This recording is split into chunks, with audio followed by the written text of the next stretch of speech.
اعوذ باللہ من الشیطان الرجیم بسم اللہ الرحمن الرحیم۔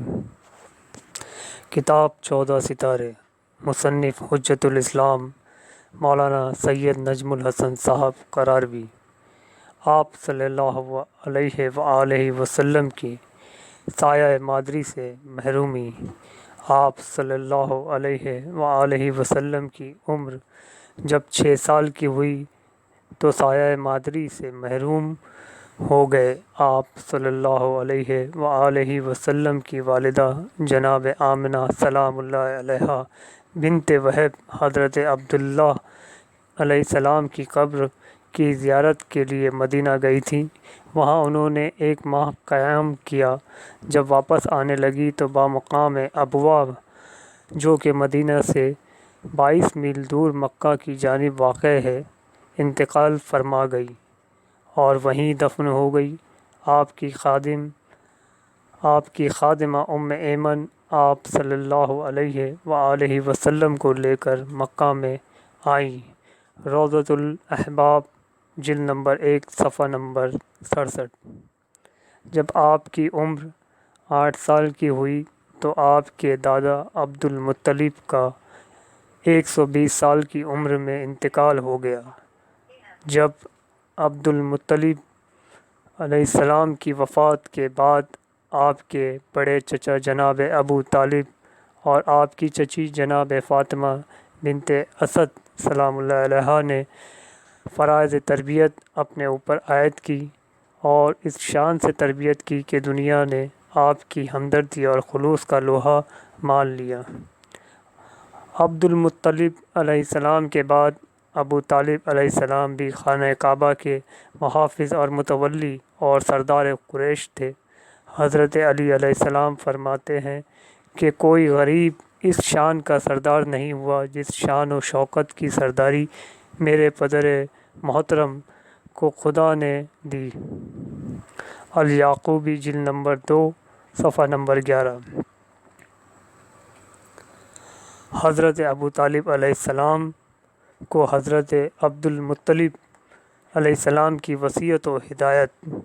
بعض مورخین نے لکھا ہے کہ جب حضرت عبد المطلب علیہ السلام کا وقت وفات قریب پہنچا تو انہوں نے حضرت صلی اللہ علیہ وآلہ وسلم کو اپنے سینے سے لگایا اور سخت گریہ کیا اور اپنے فرزند ابو طالب علیہ السلام کی طرف متوجہ ہو کر فرمایا، اے ابو طالب، یہ تیرے حقیقی بھائی کا بیٹا ہے۔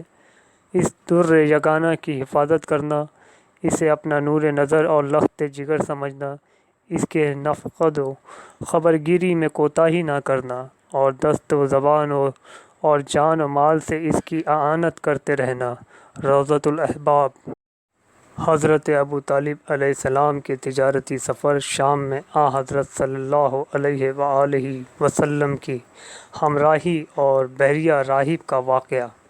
حضرت ابو طالب علیہ السلام جو تجارتی سفر میں اکثر جایا کرتے تھے، جب ایک دن روانہ ہونے لگے تو حضرت صلی اللہ علیہ وآلہ وسلم کو، جن کی عمر اس وقت بروایت طبری و ابن اسیر 9 سال اور بروایت ابوالفضاء و ابن خلدون 13 سال کی تھی، اپنے بال و بچوں میں چھوڑ دیا اور چاہا کہ روانہ ہو جائے۔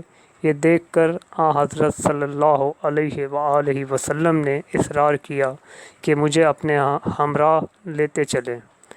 آپ نے یہ خیال کرتے ہوئے کہ میرا بھتیجا یتیم ہے، انہیں اپنے ہمراہ لے لیا اور چلتے چلتے جب شہر بصرہ کے قریہ کفر پہنچے جو کہ شام کی سرحد پر 6 میل کے فاصلے پر واقع ہے، جو اس وقت بہت بڑی منڈی تھی اور وہاں نستوری عیسائی رہتے تھے، وہاں ان کے ایک نستوری راہبوں کے معبد کے پاس قیام کیا۔ راہبوں نے حضرت صلی اللہ علیہ وآلہ وسلم اور حضرت ابو طالب علیہ السلام کی بڑی خاطرداری کی۔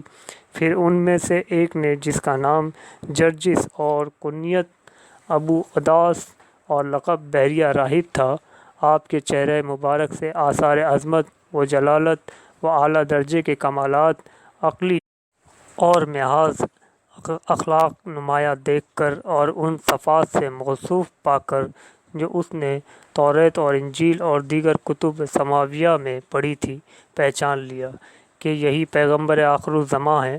ابھی اس نے اظہار خیال نہ کیا تھا کہ ناگاہ کے ابر کو سایہ فگنی کرتے ہوئے دیکھا، پھر شانہ کھلوا کر مہر نبوت پر نگاہ کی، اس کے بعد فوراً مہر نبوت کا بوسہ لیا اور نبوت کی تصدیق کر کے ابو طالب علیہ السلام سے کہا کہ اس فرزند ارجمند کا دین تمام عرب اور عجم پر پھیل جائے گا اور یہ دنیا کے بہت سے حصے کا مالک بن جائے گا۔ یہ اپنے ملک کو آزاد کرا دے گا اور اپنے اہل وطن کو نجات دلائے گا۔ اے ابو طالب علیہ السلام، اس کی بڑی حفاظت کرنا اور اس کو اعداء کے شر سے بچانے کی پوری کوشش کرنا۔ دیکھو کہیں ایسا نہ ہو کہ یہ یہودیوں کے ہاتھ لگ جائے۔ پھر اس نے کہا کہ میری رائے یہ ہے کہ تم شام نہ جاؤ اور اپنا مال یہیں فروخت کر کے مکہ واپس چلے جاؤ۔ چنانچہ ابو طالب علیہ السلام نے اپنا مال باہر نکالا۔ وہ حضرت صلی اللہ علیہ وسلم کی برکت سے آنن فانن بہت زیادہ نفع پر فروخت ہو گیا اور حضرت ابو طالب علیہ السلام واپس مکہ چلے گئے۔ روضۃ الاحباب جلد نمبر 1 صفحہ نمبر 71، تنقید الکلام صفحہ نمبر 30، ایردنگ صفحہ نمبر 24، تفریح الاذکیاء۔ حضرت صلی اللہ علیہ وآلہ وسلم کا مکہ کو رومیوں کے اقتدار سے بچانا۔ جسٹس امیر علوی بحوالہ تاریخ لکھتے ہیں کہ ہنوز کا کعبہ دوبارہ تعمیر نہ ہو چکا تھا کہ آپ صلی اللہ علیہ وآلہ وسلم نے مکہ معظمہ کو اس خفیہ سازش سے بچا لیا جو اس کی آزادی کو مٹانے کے لیے کی گئی تھی، جس میں عثمان بن حریث کو بڑا دخل تھا۔ اس نے قسطنطنیہ کے دریائے قصری میں جا کر دین مسیح قبول کر لیا تھا اور قصر روم سے مال و زر لے کر حجاز واپس آیا تھا۔ اس کی کوشش تھی کہ مکہ پر یونانیوں کا اقتدار قائم کرا دے۔ وہ خفیہ صحیح کر رہا تھا لیکن راز فاش ہو گیا اور اس کی وجہ یہ تھی کہ حضرت صلی اللہ علیہ وآلہ وسلم نے اس کا مقصد اپنے ذرائع سے معلوم کر لیا تھا۔ بالآخر وہ ان کی حسن سعی سے ناکامیاب ہو گیا۔ اہل فرنگ اس امر کا اعتراف کرتے ہیں کہ پیغمبر اسلام صلی اللہ علیہ وآلہ وسلم نے اپنے مولد و مسکن کو قسطنطنیہ کے قیصروں کے دست اقتدار سے بچا کر مسلمانوں پر عظیم احسان کیا ہے، جس کی وجہ سے وہ ابدی شکر گزاری کے مستحق ہیں۔ تنقید الکلام صفحہ نمبر 33۔ یہی کچھ مورخ ابن خلدون نے بھی اپنی تحریر میں کیا ہے۔ خانہ کعبہ میں حجر اسود کو نصب کرنے میں حضرت صلی اللہ علیہ وآلہ وسلم کی حکمت عملی۔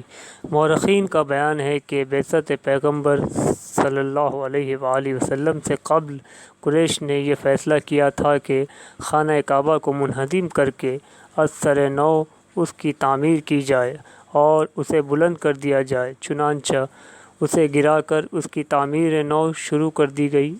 پھر جب آپ عمارت حجر اسود کے نصب کرنے کی جگہ تک پہنچی اور اس کے نصب کرنے کا سوال پیدا ہوا تو قریش میں شدید اختلاف پیدا ہو گیا۔